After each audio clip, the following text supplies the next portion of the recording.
Hey Queen, thank you so much for clicking on my video and watching my most recent update of my 52 book challenge.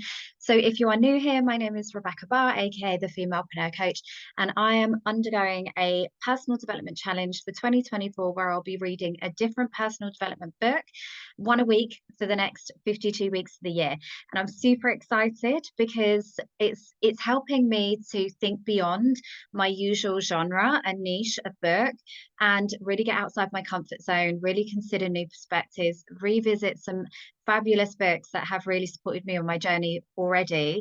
And it's just been a really lovely process. So this week, I read The Year of Yes by Shonda Rhimes, which was absolutely amazing. What I loved, I mean, I love Shonda Rhimes anyway. I love all of her work, Grey's Anatomy, A Private Practice, Scandal, How to Get Away with Murder. Like, I'm obsessed with this woman's work anyway. And what I loved about the book was that it's so similar. Like, you could literally imagine like any of the characters from her programs literally saying the words. And it didn't feel like a personal development book in the traditional sense, because it felt like you were just reading somebody's story, which was really lovely. And it was a nice little break because I think the week before I'd had like Gary V's, which was very business focused, and this just felt like a nice little book of self-care. So essentially the whole premise of the book is that she realized for herself, it was reflected back to her from her sister, that she always says no to everything. And do you know what, it's really easy to get into that mindset. I think when you're busy and you've got a lot going on, your default setting is no, because you're trying to protect your energy and your boundaries, and you always feel like you've got so much to do that you are honoring your commitments. And there's a lot to be said for being in that place where it's like, no, I just need to get on and do what I need to do. But she realized for herself that this was kind of holding her back and really, kind of limiting the opportunities that were available to her and just living her best life. And really, like, no one was winning in that situation. So instead she reframed that.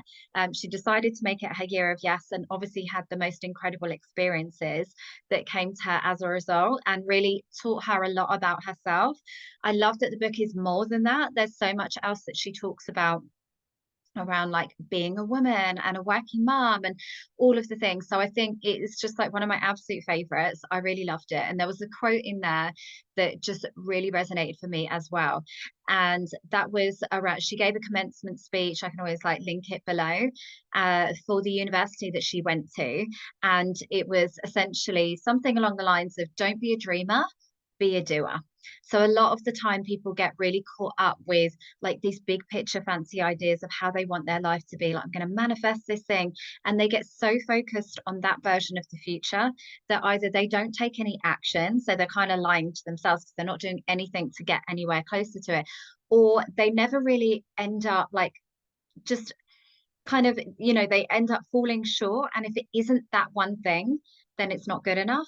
And she says, like, I never intended to be a writer on a TV show. I wanted to be like the greatest writer of all time.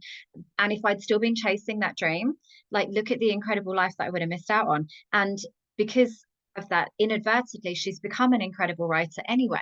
So she still got to the same end goal, but by not focusing on that goal and just by becoming a doer, being open to experiences, throwing herself into learning, honing her craft, she still got there anyway. So I really love that, because I think that is definitely something that resonates with me.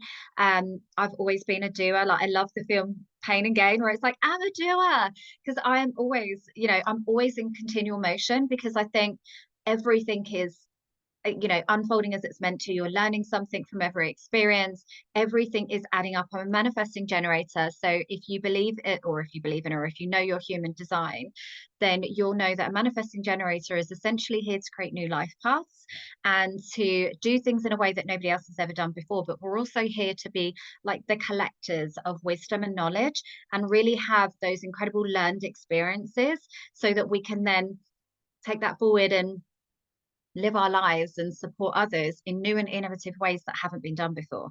So that's what I really loved, is that she obviously has that same set of values, which is why she's had such incredible success. So I cannot like stop fangirling about this book enough. I've sent one to my client. Like, I've recommended it on all of my socials because it just felt like having a nice warm hug. I think what it highlighted for me though was I don't do this enough. As much as I'm wanting to, you know, do the 52 book challenge and really, you know, up level all areas of my life, I realized that there's a lot of value in just pausing and just having a moment and reading a book for pleasure, as opposed to I want to get something from this, like as an end goal, because you end up getting something anyway. But it was so nice.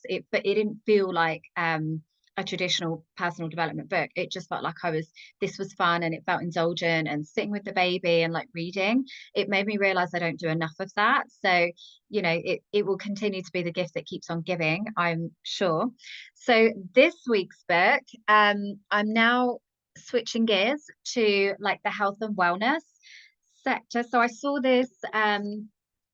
This is an ebook that I saw on one of my clients' socials. So I'm working with a naturopath at the moment. So for me, obviously I have 5 children, if you're not aware, and one of them has like some serious like skin and health problems at the moment. So we're looking at very holistic, like natural remedies, because she's only 2, to help support her immune system and help her to overcome some of these challenges, like reset her gut, like help support her liver and all of the things so that her body can do what it needs to do to help heal these issues. So I'm kind of down that rabbit hole anyway. We've like taken out dairy, and we've like taken out refined sugars from our diets, and, you know, reduced caffeine, drinking more water, changing the water that we drink already. So this just came at the right time for me, where I think it will just be a complement to what I'm already doing. So I'm setting this book as the book for this week, which is essentially Biohack Like a Woman.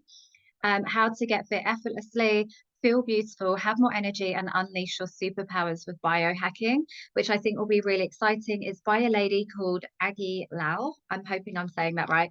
I had never heard of her before. I've literally just seen this on my socials, thanks to my client. Oh, she's talking about delta. Okay. Delta waves, theta waves. So obviously I'm a hypnotherapist, so that's exciting. So I'm already realizing this is probably going to be really amazing, and totally suitable for me. And I love that it is tailored obviously towards a woman. So I'm going to go through this week. But I imagine it'll be something that I'll come back to and dip in and out of this year. So with that in mind, I also wanted to set a bonus book, because for me, what I've really missed with the last 2 books being physical copies, I miss having something to listen to on the school run and when I'm in the car.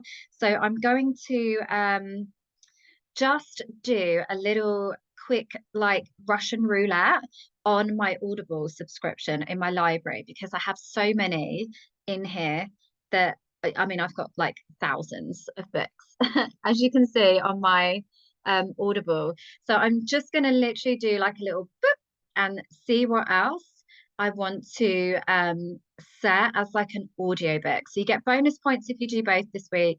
So let me just do that. Okay. And then, yeah, what's come up there? Well, what am I feeling really cool to actually? I was just going to do it blind, but I actually think I want to have a bit of a say on this. So I think what I will go with is, do you know who I really love and who I feel really cool to, because I saw it in a bookstore, even though I have the book already on tape, is Dr. Joe Dispenza. There it is, Breaking the Habit of Being Yourself. You dent in the car. Oh.